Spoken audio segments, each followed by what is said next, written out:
बात भक्त प्रहलाद के छुटपन की है।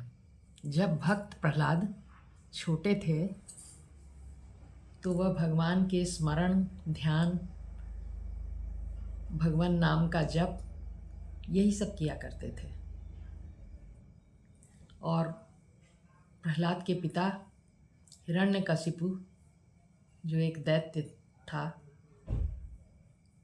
वह चाहता था कि वह बिल्कुल भी भगवान की बातों का त्याग कर दे। बहुत तरह की तकलीफ़ें दी जाती थी प्रहलाद को, किंतु प्रहलाद का सुधार नहीं होता था। प्रहलाद अपने भगवान में ही लगे रहते थे। हिरण्यकशिपु समझता था कि बड़ा होने पर समझ में आ जाएगी।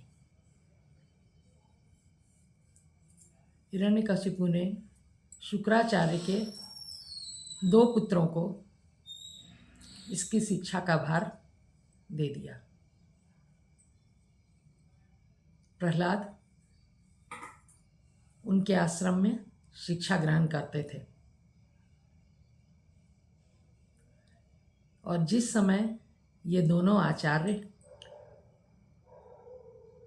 शिक्षा का कार्य पूरा करके अपने कार्यों में लग जाते थे, तो प्रहलाद अपने बराबर के उम्र के सभी मित्रों को बुला लिया करते थे और उनके साथ वही बातें, भगवान के ध्यान की, परोपकार की, दूसरों पर दया करने की,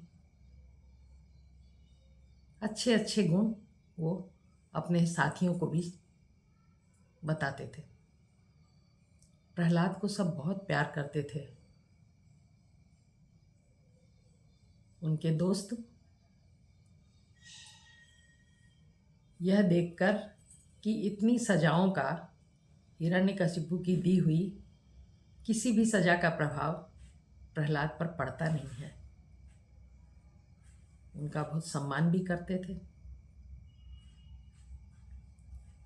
एक बार प्रहलाद के मित्रों ने पूछा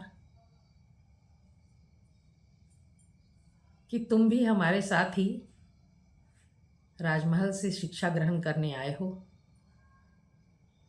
और तुम भी दैत्यों के ही परिवार में रहते हो, फिर ये ऐसी ऐसी बातें कहाँ से जानी तुमने, कहाँ से सीखी? तब प्रहलाद ने कहा, ये बात बहुत पुरानी है। जिस समय मेरे चाचा हिरण्याक्ष को विष्णु भगवान ने वाराह अवतार में मार दिया था, तब मेरे पिता अमर होने के लिए, तपस्या करने के लिए जंगल चले गए थे।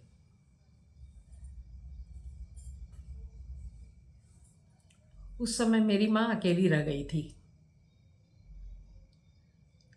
और इस बात को जानकर देवताओं ने दैत्यलोक पर हमला कर दिया और राजा के अभाव में सभी दैत्य घबराकर भागने लगे। उनकी हार हो गई। तब इंद्र ने मेरी माता कयाधु को बंदिनी बनाकर स्वर्ग ले जाना चाहा। मैं उस समय अपनी माता के गर्भ में था। इसी समय नारद ऋषि आ गए और इंद्र को डांटते हुए नारद जी ने कहा कि इंद्रदेव, यह क्या कर रहे हैं आप? गर्भिणी स्त्री को आप इस तरह लेकर जा रहे हैं। तब इंद्र ने कहा कि मैं इनका वंश खत्म करना चाहता हूँ। इसका बालक जब जन्म लेगा तब मैं उसको मारने के बाद इसे छोड़ दूंगा। नारद जी ने कहा, आप जानते नहीं हैं कि कयाधु के गर्भ में कौन है? ये विष्णु भगवान का बहुत बड़ा भक्त है। इसका अहित तो आप कर ही नहीं सकते, इसलिए इसे छोड़ दीजिए। जब तक इसके पति नहीं लौटते हैं तब तक ये मेरे आश्रम में रहेगी तब इंद्र ने मेरी माता को छोड़ दिया। अब मैं नारद ऋषि के आश्रम में रहने लगा।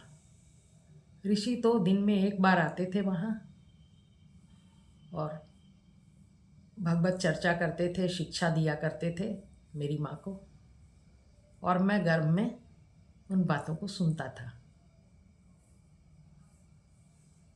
बाकी और ऋषि थे आश्रम में।